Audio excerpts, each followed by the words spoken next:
Hi guys, welcome back. This is mdunbar from TNO, the Neighborhood Organization, and Flemo Media. And today we're going to be diving back into our Logic Pro X series. We are going to be looking at live inputs, recording voiceover, some signal flow and basic theory tips, and we're going to do a little comparison with Pro Tools layout for recording voiceover. So stay tuned and enjoy.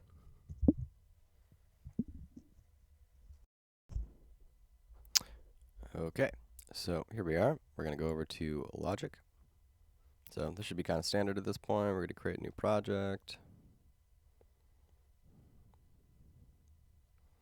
Sorry, I know you can see Pro Tools working away in the background. That's okay.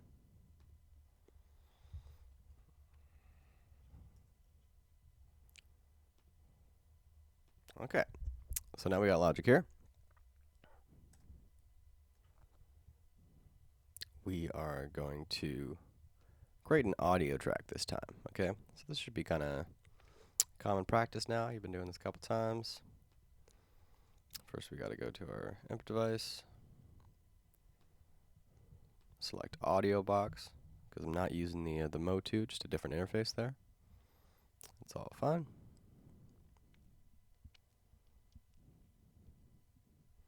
So you're gonna have to change that setting every time you switch around things. I was just using the Mark of the Unicorn. That's the name of the interface, the Mode 2. So I need to swap that over. That should be good to go now. Audio box, great.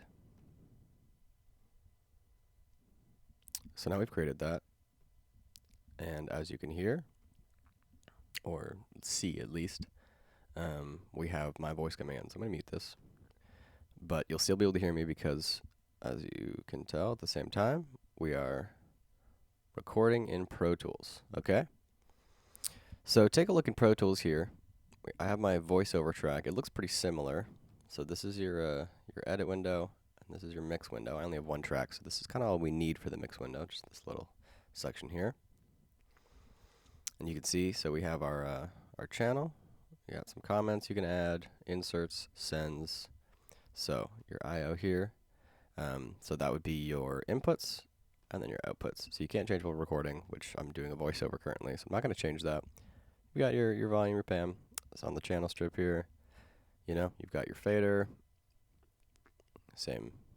And it's laid out very similar to the Logic channel strip. So now we're going to hop over there and take a look. So as you see, we got mute, solo, record. And we go over to the channel strip here, and it's really similar. It's got your fader, stereo out. Now we can select our output.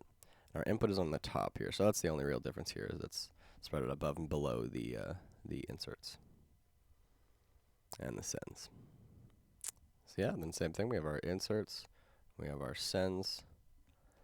So you can see already it's really not hard to jump between digital audio workstations because they're really doing the same thing typically.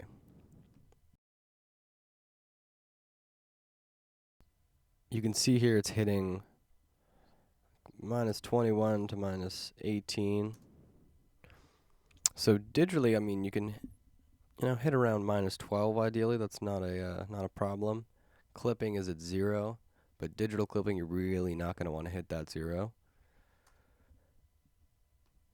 When you use analog or like real hardware gear, sometimes it gives a nice like warm attitude when you get close to clipping, but not in the same sense digitally. Unfortunately, it doesn't work like that. So if I delete this track, I can re-enable this, and you can see here I'm going to turn the input up and down, and you'll hear it in Pro Tools, but you can see it now in Logic. But here, the more I increase the volume, there we go. Now we're hitting, and now it's pretty much clipping. So anytime I talk, essentially, yeah, it's loud, and you can hear that clipping. I'm gonna turn it down lower and lower, and the further I go, we hit a point where it becomes kind of close to the noise in the microphone, and we can't really hear anything. Right?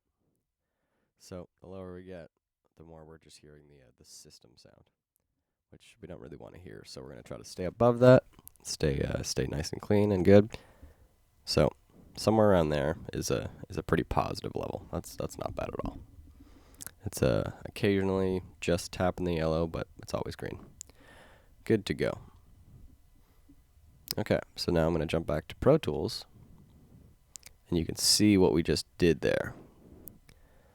So we've had our kind of steady level. Take it down a tiny bit. We've had our steady level. We've got some jumps, and then when we maxed it out here. So look what happened to the wave file when I cranked up the volume there.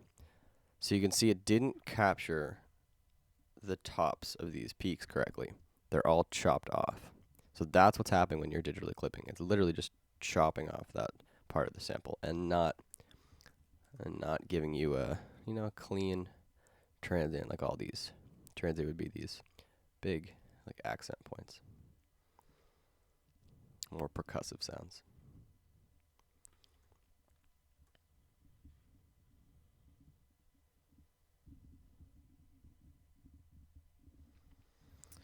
So another comparisons between Pro Tools and Logic. I find that Logic, I said this in previous episodes, but I find that Logic is really good for using their internal instruments.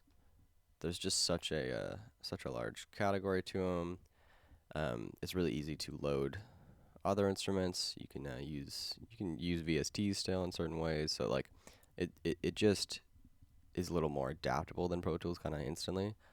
But I would say Pro Tools is much cleaner, simpler, kind of to the grid, and I'm not sure that it's easier to work on. I learned it first, so it feels still a little easier to me, but in a practical way. Whereas, the key commands are a little less intuitive in Pro Tools, but they do have. So the focus here, when you focus in that A to Z, it just changes your key command scheme. So instead of using maybe 3 commands to get to an option, you can use 1. And Logic kind of just does that more typically, with the A for automation, the Z for the zoom. They kind of go about the same thing in different ways, just slightly. So obviously the big difference then is in price and in who makes it. So, really it's anyone's fair game. Just grab what seems useful for you or whatever you can find. Maybe we can dive into to GarageBand or Ableton or FL Studio. Let me know what you would like to see. Drop in the comments below, and we can continue this series. All right, thank you guys so much for watching. This has been Morgan Dunbar with Flemo City Media and TNO, the neighborhood organization. Tune in next week as we continue to delve into Logic Pro X. Thanks for watching.